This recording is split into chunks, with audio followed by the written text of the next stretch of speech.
People live their lives bound by what they accept as correct and true. That is how they define their fragile reality. But what does it mean to be correct or true? Merely vague concepts. Their reality may all be a mirage. They are comfortable in their blindness, desperately seeking validation for their mediocre existence. They believe volume equals power. They think visibility is dominance. They scream to be noticed, yet they say absolutely nothing. True strength does not beg for an audience. It does not ask for permission. The loudest one in the room is always the weakest, paralyzed by the fear of being ignored. If you want to dictate the terms of this world, you must become a ghost to it. Power is a quiet, consuming void. Let them talk. Let them parade their empty ambitions. Let them celebrate their trivial, fleeting milestones. Let them sleep comfortably while the world spins entirely out of their control. Greatness is never a performance. It is a solitary confinement you willingly, eagerly build for yourself. Do you think a few hours of visible effort elevates you above them? No. It is the thousands of hours spent dying in the absolute dark. It is the silent, agonizing grind when no one is watching, when no one is clapping, when the silence itself threatens to crush you. When your body breaks and your mind begs for rest, you do not stop. You calculate, you adapt, you endure. You must systematically amputate your need for their approval. The weak will always call it madness.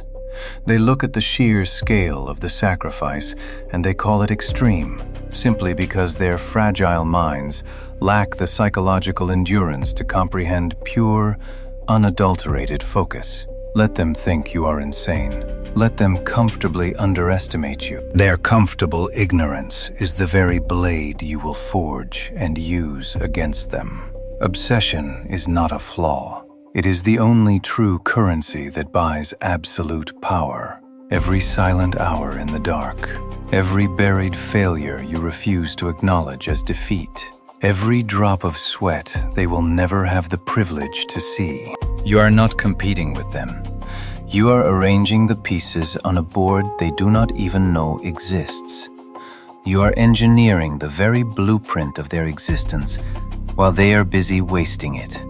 By the time they finally see your next move, the game is already over. You have already won. They will look at the summit and wonder how it happened. They will call you a genius. They will call you a monster. But they will never, ever see the blood you spilled in the shadows to become their absolute superior. Remain a ghost. True strength is entirely invisible. You exist in the unseen spaces, silently pulling the strings of their mirage. Stay in the dark. Cultivate the void.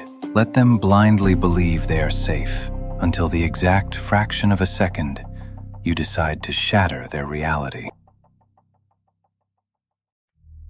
They are puppets dancing blindly on the strings of their own impulses. To feel is human, they say. To be an absolute slave to those feelings is pathetic.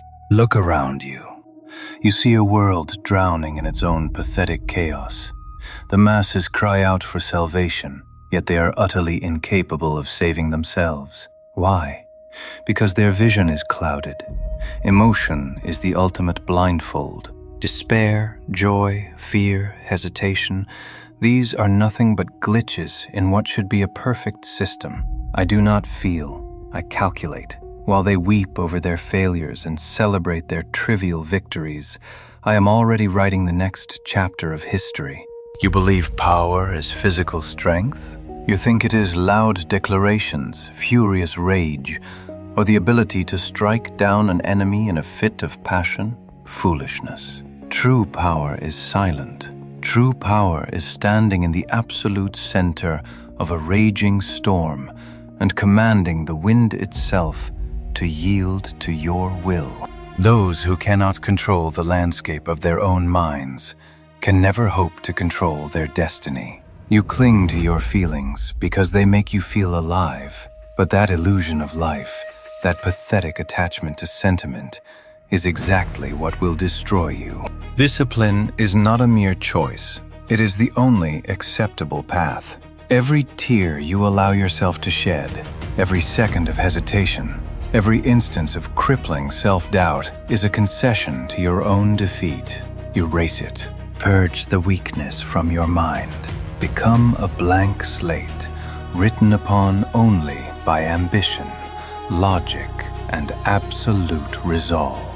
They tell you obsession is a sickness. I tell you obsession is the only cure for a world infected by mediocrity. If you want to stand above the rotting decay of this ordinary existence, you must carve the heart out of your own chest, not physically, but fundamentally.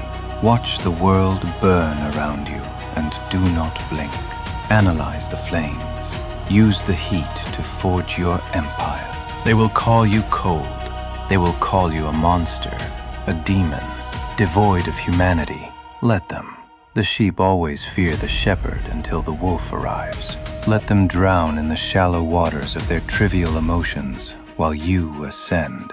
You want to win? You want to rewrite reality itself? Then sever the chains of your own heart. A mind completely free from the burden of emotion is an unstoppable, perfect weapon. I am not arrogant.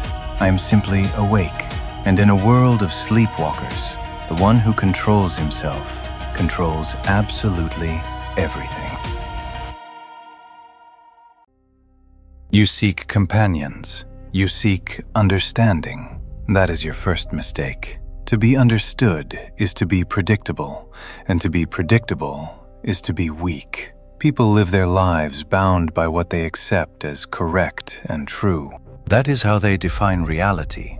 But what does it mean to be correct or true?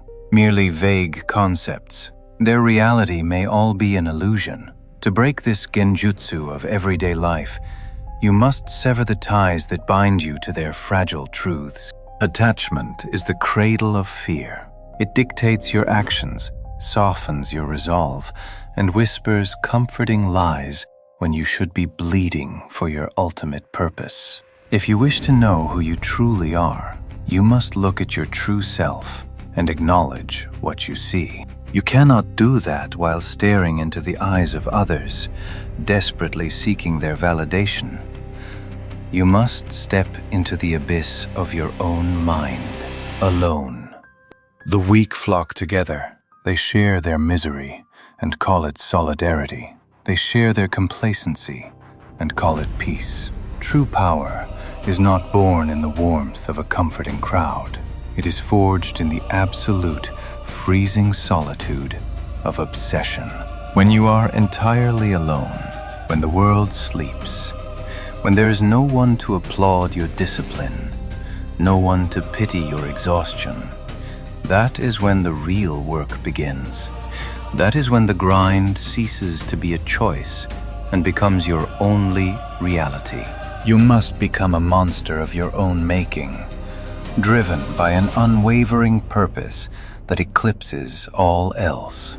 To master your reality, you must master the art of being entirely alone with your ambition. Growth occurs only when one goes beyond one's limits. Realizing that is also part of the training. But ask yourself, how far are you willing to go? Will you cast aside your humanity? Will you embrace the bitter hatred of those who cannot comprehend your sacrifice? A master of his fate does not require an audience to validate his existence.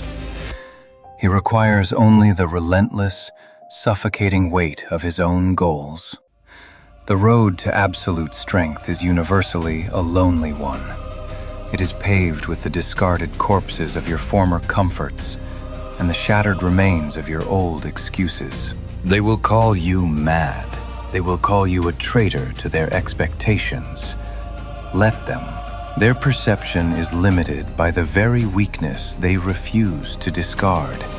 You do not need their light. You must become the darkness that consumes it. Even if you are forever hated, you must endure the quiet isolation, That is what it means to be truly strong. Do not look for a hand to hold. Look at your own hands. They are the only tools you will ever need. Sever the bonds. Embrace the isolation. Discard every distraction, every fleeting emotion that pulls you from your obsession. Walk your path alone. And when the world finally shatters under the weight of your discipline, they will know your truth. But by then, you will no longer care.